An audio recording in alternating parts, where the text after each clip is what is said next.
कभी सोचा है कि समाज में कुछ वर्ग, कुछ जातियां तो लगातार आगे ही आगे रहती हैं, सत्ता की भागीदारी करती हैं, और वहीं समाज में कुछ वर्ग, कुछ जातियां लगातार पिछड़ती जाती हैं।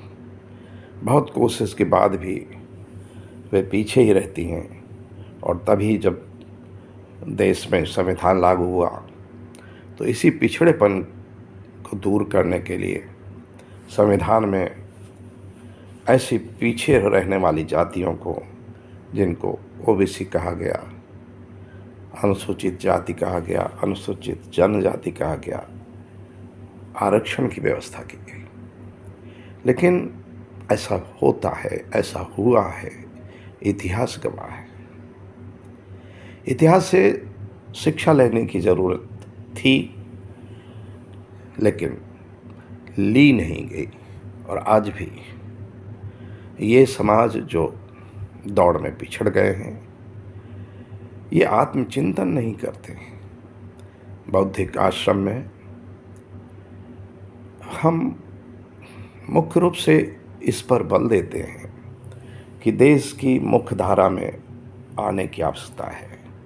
ऐसे समाज जो देश में पीछे चल रहे हैं, विभिन्न क्षेत्रों में पिछड़ गए हैं, वे अगर आगे नहीं आएंगे तो देश का बहुसंख्यक समाज पिछड़ा रहेगा। और इससे होगा क्या? देश पिछड़ जाएगा। देश तो समग्र निवासियों की उन्नति से आगे बढ़ता है। अगर उसका बहुत बड़ा धड़ा पीछे रहे, उन्नति नहीं करे, अविकसित रहे, तो होगा क्या? वही जो दिखाई देता है।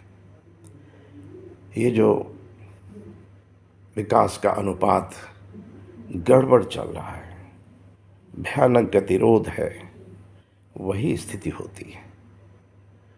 आइए इस पर चिंतन करें और उन कारणों को दूर करें जो इस तरह का अंतर पैदा करते हैं।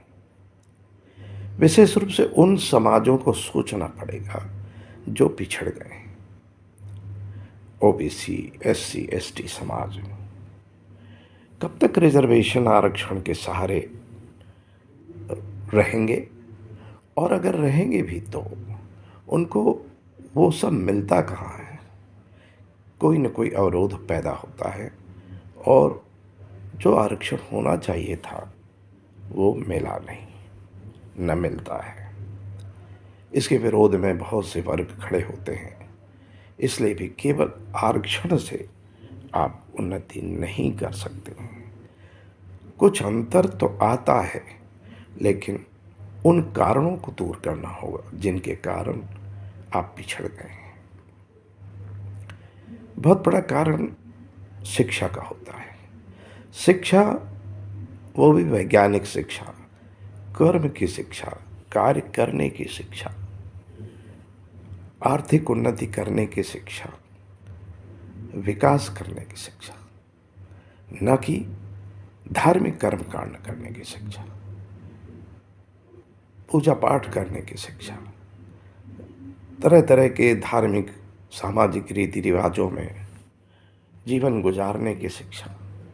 इससे कुछ न होगा। धर्म ये नहीं सिखाता है कि आप अपने जीवन को धार्मिक कर्म कांडों में लगाए रहें। ये नहीं सिखाता है। वो कर्म करना सिखाता है, ज्ञान प्राप्त करना सिखाता है।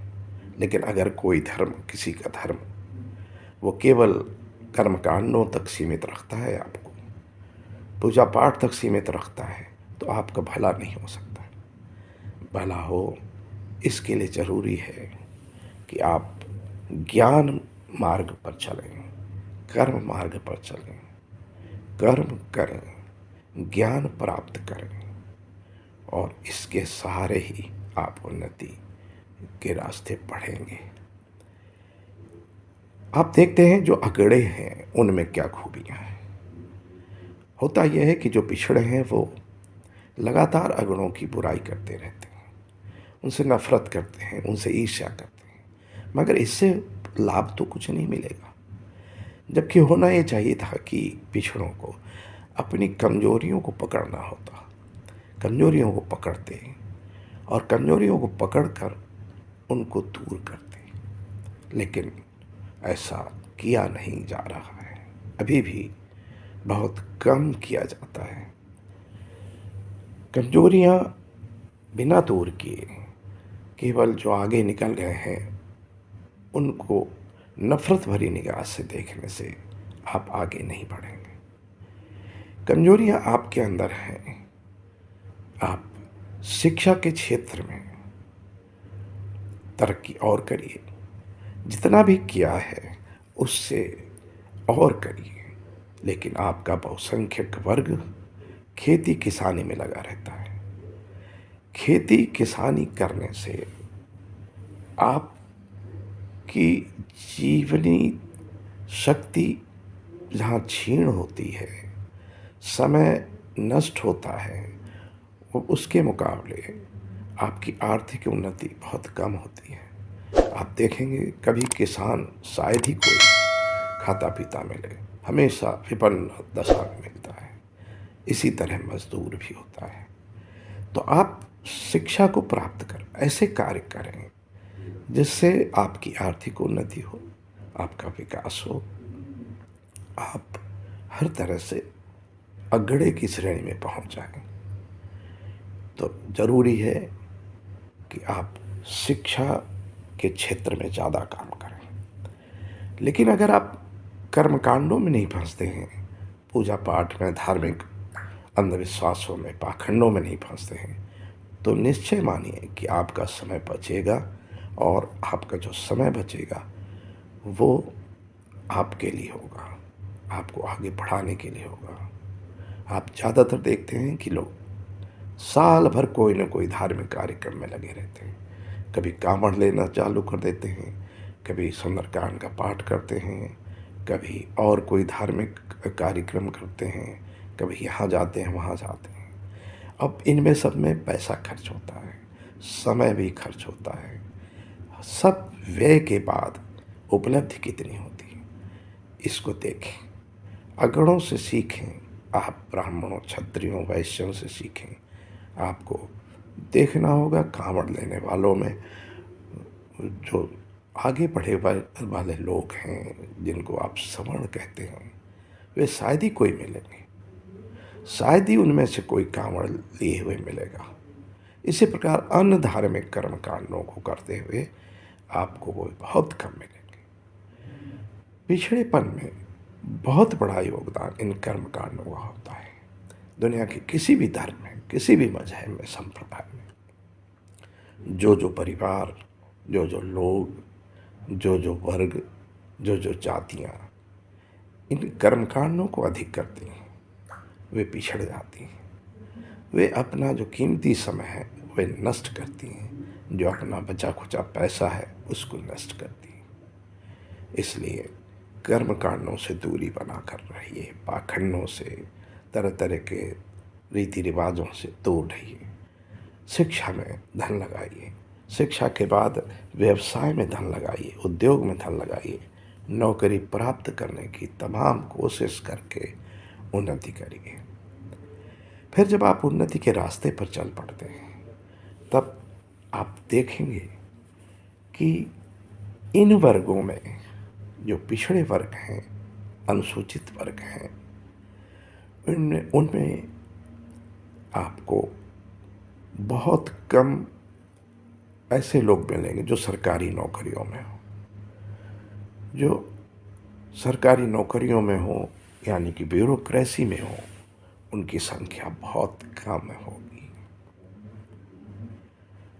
अब प्रजातंत्र में सत्ता का मतलब होता है राजनीतिक सत्ता और ब्यूरोक्रेटिक सत्ता।